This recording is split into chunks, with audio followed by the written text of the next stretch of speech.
Hey everyone, welcome to Monarch Academy. Today we're going to talk about your role as a learner when you are dealing with multiple perspectives. I wanted to share some questions to consider when broadening your understanding of the world around you, especially when you're reading a Monarch book and looking at the text sets that we recommend at Monarch Academy that fit and pair nicely with the thematic structures and lessons to be learned within our Monarch books and connecting them to texts throughout the world. So first, I want you to notice the changes in the standards because all of our work at Monarch Academy is based on our state standards. And as I've stated earlier in previous videos, if you live in North Carolina, you'll recognize these as an educator, but you can go to your state standards and see similarities across the board and learn how to fit and work these, edit and modify to fit your learning experiences. So you can see in sixth grade, explaining how an author develops a point of view of a narrator or a speaker in a text is important. So you're identifying it early on. And then in the sixth grade, you're explaining how they develop it. Well, let's look at seventh grade. Not only are you explaining, but you're analyzing how that author developed it and then contrast the different perspectives of characters in a text. So this is where you're broadening your understanding of character development as it moves along the plot. When you look at 8, you understand that the audience or reader then comes into play with these standards, and you may have elements such as suspense or humor, and it's you breaking apart those differences and how do they impact that story over time.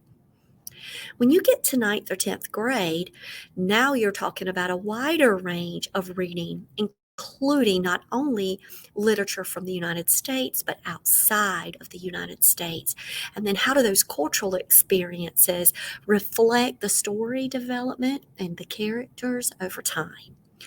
We're going to spend quite a bit of time looking at some of those questions to consider when you're looking at those multiple perspectives. When you see the 11th and the 12th grade, analyze a case in which grasping perspectives requires distinguishing what is stated in the text and what's really meant.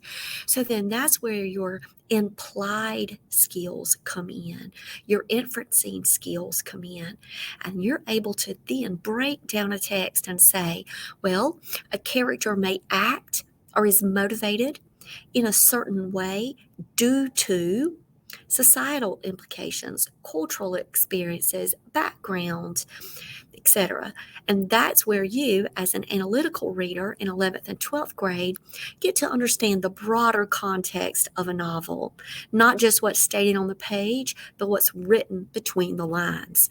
So if you're looking to advance your skills on perspectives, I wanted you to see how it kind of begins earlier than sixth because you're identifying point of view like first person, third person. That's super easy to do.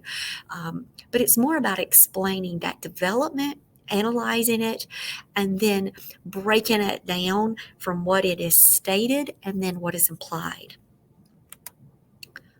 So why is teaching about perspective important?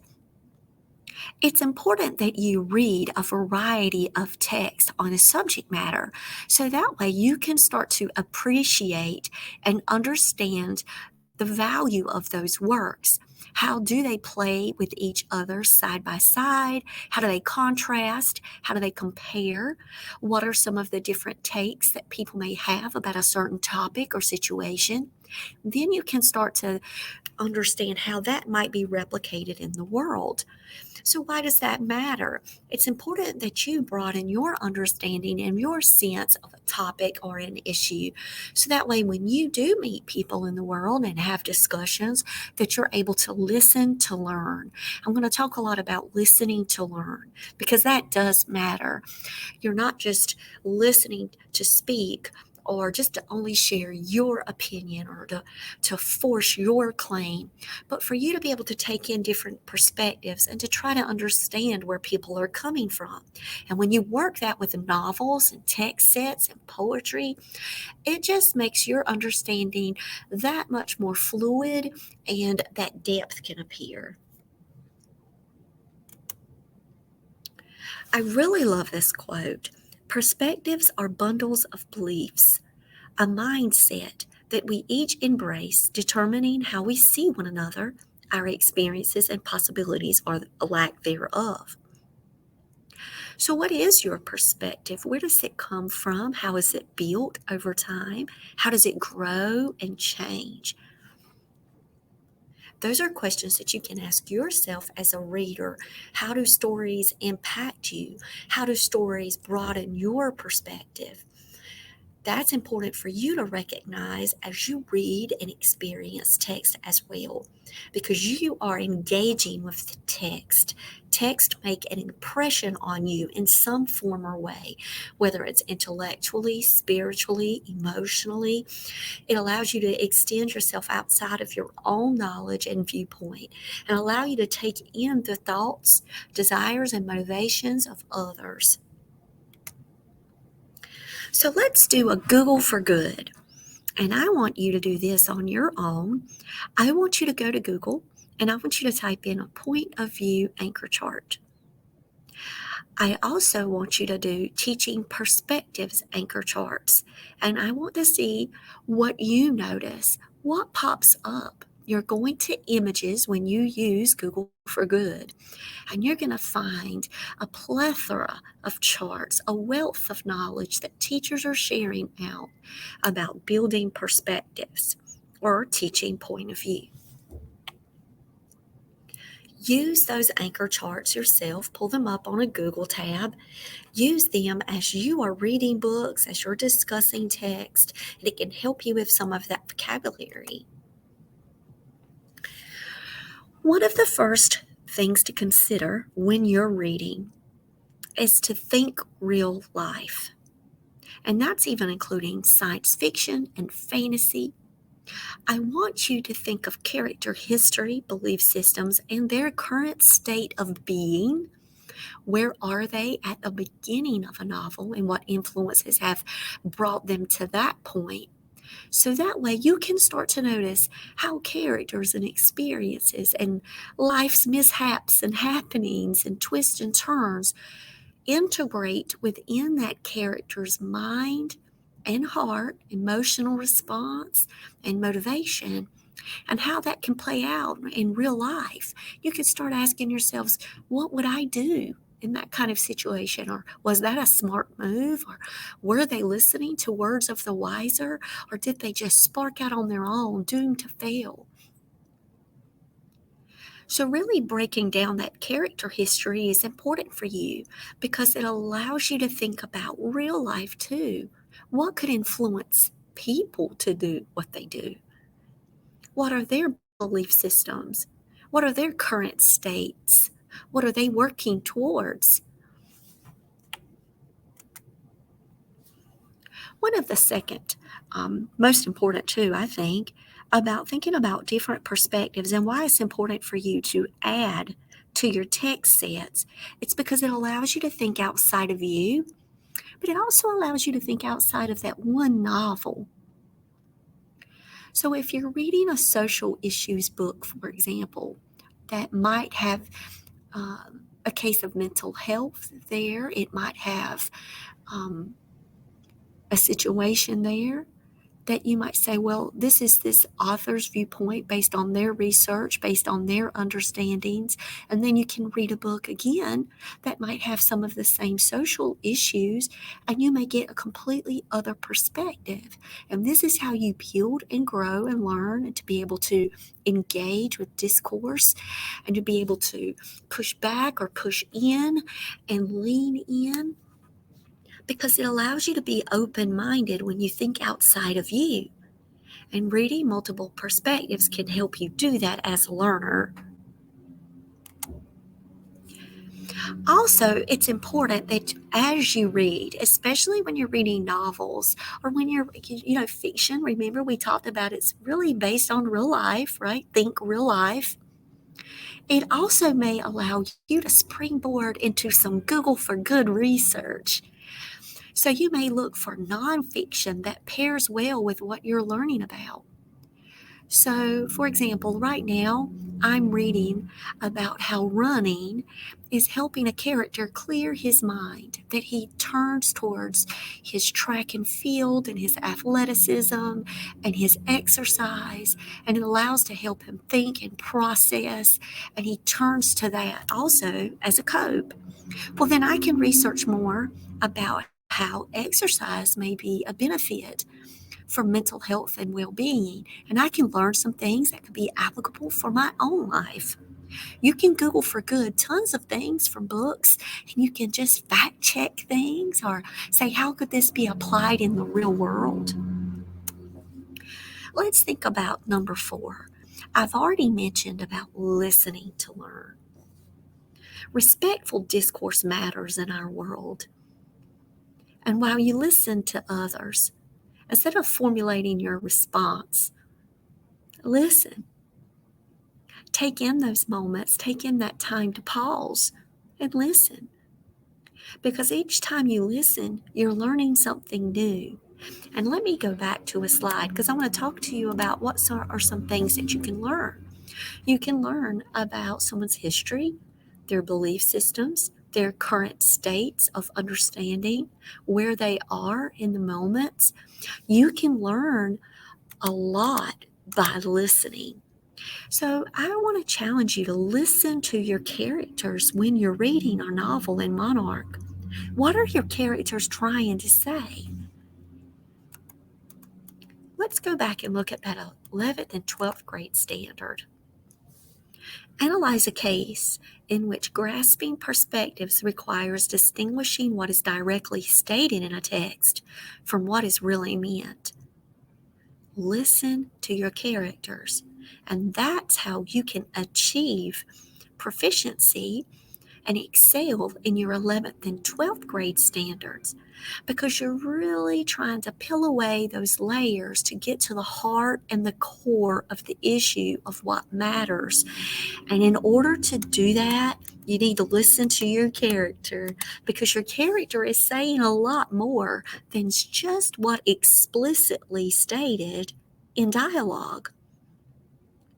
Your character is moving through real life type situations. What are they saying about those things? What misunderstandings do they have? What's their current state? And where are they wanting to move to? So I would like for you to look at our questions to consider when considering the setting of a novel. Yes, and that does matter. The setting, the time period, all of that has historical and significant value, because then you can start framing nonfiction text to help you build stronger perspective of what that author is trying to convey in between those lines, those hidden messages that I'm talking about. You can think about the social questions to consider, and then how are characters interacting with one another? And how are those different perspectives being built over time? Especially looking at their history, their culture, their background. What are their trends that are in their current state? And I don't necessarily mean pop culture trends.